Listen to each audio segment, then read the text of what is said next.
¿Qué tal, mis queridos hermanos, mis queridas hermanas? Qué gozo es para mí saludarles una vez más al continuar en esta experiencia maravillosa, como lo es el estudio de la palabra de Dios, como lo es tener el contacto diario con el capítulo correspondiente para escuchar la voz de Dios, para aplicar en nuestra experiencia diaria las lecciones que el Señor quiere que aprendamos. Agradezco al Señor entonces por este plan de Reavivados por su palabra que nos permite ir estudiando la Biblia capítulo por capítulo para ir asimilando todo lo que el Señor tiene que decirnos a través de su palabra. Estamos llegando hoy al capítulo número 6 de la carta del apóstol Pablo a los Romanos, una carta por lo demás fascinante, profunda, una carta con una carga doctrinal extraordinaria, pero que el apóstol Pablo, desde su perspectiva de teólogo, de experto, conocedor de la palabra de Dios, nos las presenta, pero lo hace de una forma tan sencilla que cualquiera de nosotros puede entender el mensaje y aplicarlo a su vida. El capítulo número 6 va a iniciar continuando el apóstol Pablo la idea que ya trae de capítulos anteriores, donde él está presentando la verdad de la salvación única y exclusivamente por la fe. El apóstol Pablo ha sido reiterativo en que la obediencia no puede ser el medio de salvación. La obediencia es un fruto que viene por el hecho de haber sido salvos, alcanzados por la gracia de Dios, y que nadie, obedeciendo la ley como medio, va a ser salvo. Entonces el apóstol Pablo comienza haciendo una pregunta. Comienza haciendo una pregunta, interrogándose él mismo, pues él mismo se va a contestar. Perseveraremos en el pecado para que la gracia abunde. Ya él ha dicho en el capítulo anterior que donde abundó el pecado, entonces sobreabundó la gracia. Recuerda la idea. El pecado vino, el conocimiento del pecado vino por la presentación de la ley. Y entonces cuando se presenta la ley, abunda el pecado, lo dijimos en el capítulo de ayer, pues no se conocía el pecado si no fuera por la ley. Pero donde abundó el pecado, sobreabunda la gracia. Entonces alguien pueda llegar a esa conclusión errónea. Bueno, si para que sobreabunde la gracia debe abundar el pecado, haríamos bien en estar pecando. Y el apóstol Pablo mismo responde a esta pregunta: en ninguna manera. Porque los que hemos muerto al pecado, ¿cómo podremos seguir viviendo en él?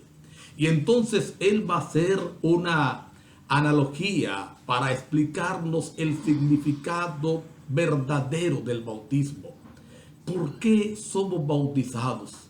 Ustedes recuerdan que cuando el Señor Jesús se encontró con Nicodemo, él le dijo: es necesario que nazcas de nuevo, porque tenemos un problema con nuestro primer nacimiento. Nacemos separados de Dios, nacemos enemigos de Dios, nacemos por naturaleza contrarios a Dios.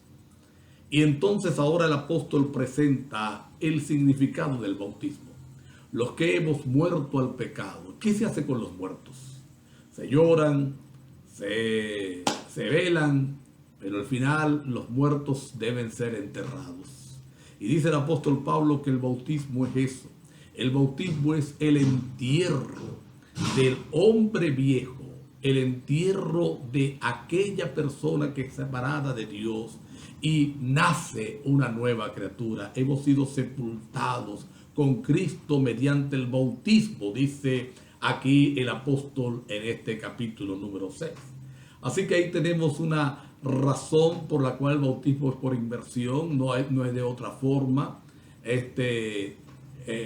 Tenemos claro también que el bautismo es el nuevo nacimiento, el nacimiento a una experiencia espiritual nueva. Hemos sido crucificados para no servir más al pecado. Así que alabado sea el Señor, porque la salvación tuya y mía, porque tu salvación y mi salvación va a depender exclusivamente de lo que Cristo Jesús ha hecho.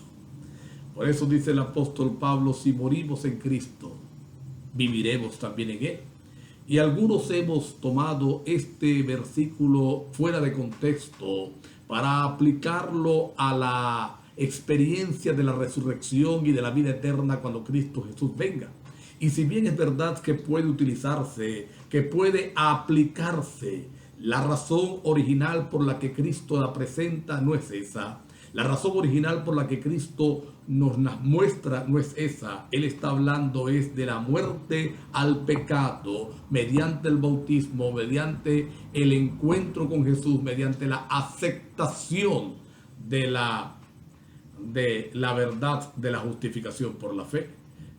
Reconocemos que somos impotentes, que somos incapaces, que no tenemos valor ni fuerzas ni nada para ser vencedores y que dependemos totalmente del Señor. Así que morimos al yo, morimos a la arrogancia de querer vivir la vida cristiana a nuestra manera. El apóstol Pablo lo entiende. Yo he enfatizado varias veces Gálatas 2:20, tengo que volverlo a traer a colación. Ya no vivo yo, ha muerto Pablo. Cristo vive en él. Si morimos en Cristo, viviremos en él, dice el apóstol Pablo. No reine pues en vuestro cuerpo el pecado. Mis hermanos queridos, cuando entendemos lo que Cristo ha hecho por nosotros, cuando entendemos lo que Cristo ha realizado a nuestro favor, nosotros debiéramos pedirle a Dios que nos ayude a ser más que vencedores, para que no reine el pecado en nosotros. Qué fácil es que el pecado reine en tu vida y en la mía.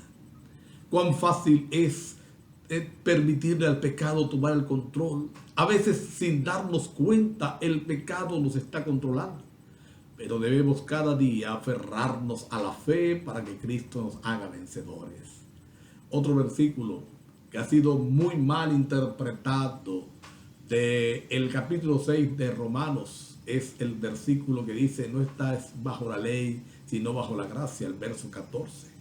Ya no estás bajo la ley sino bajo la gracia. Y algunos dicen, se dan cuenta, ya no estamos bajo la ley, no es necesario guardar la ley.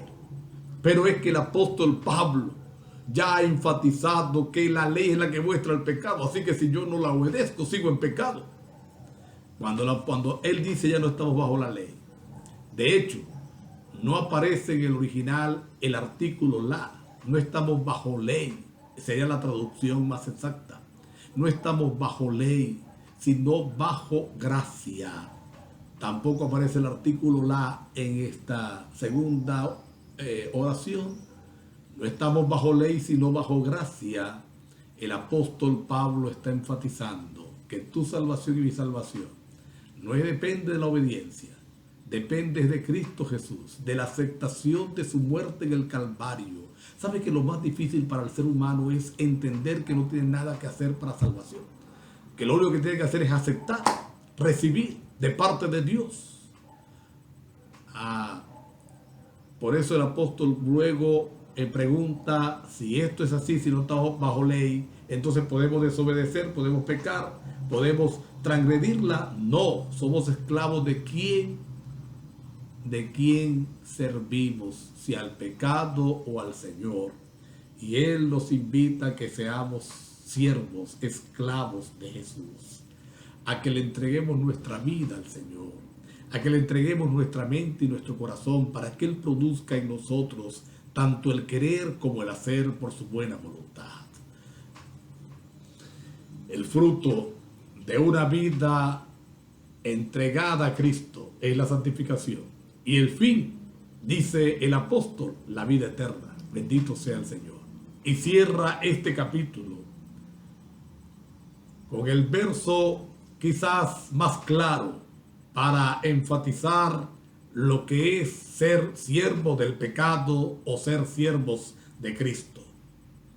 Porque la paga del pecado es muerte. Todos nosotros le hemos servido al pecado. Tú y yo hemos sido empleados del pecado. En todo momento, cada día, en pensamiento, en palabras y obras, le servimos al pecado. Y la paga del pecado, el sueldo que Él da, el salario que Él da, es la muerte. Pero gloria a Dios, porque Cristo vino, como dice Juan en su primera carta, vino para esbaratar las obras del diablo y darnos vida como regalo. Un regalo no se exige, un regalo no se merece, un regalo no es una obligación del donante, porque si no, entonces fuera un salario. Un regalo es algo que brota del corazón del que lo da. Cristo quiere darnos hoy vida eterna. Cristo quiere darnos hoy vida para siempre. Aceptémosle, recibámosle, abramos el corazón. Querido Padre, muchas gracias por el capítulo 6. Ayúdanos, Señor, por tu gracia maravillosa. En el nombre de Jesús. Amén. Dios les bendiga, mis queridos hermanos, mis queridas hermanas.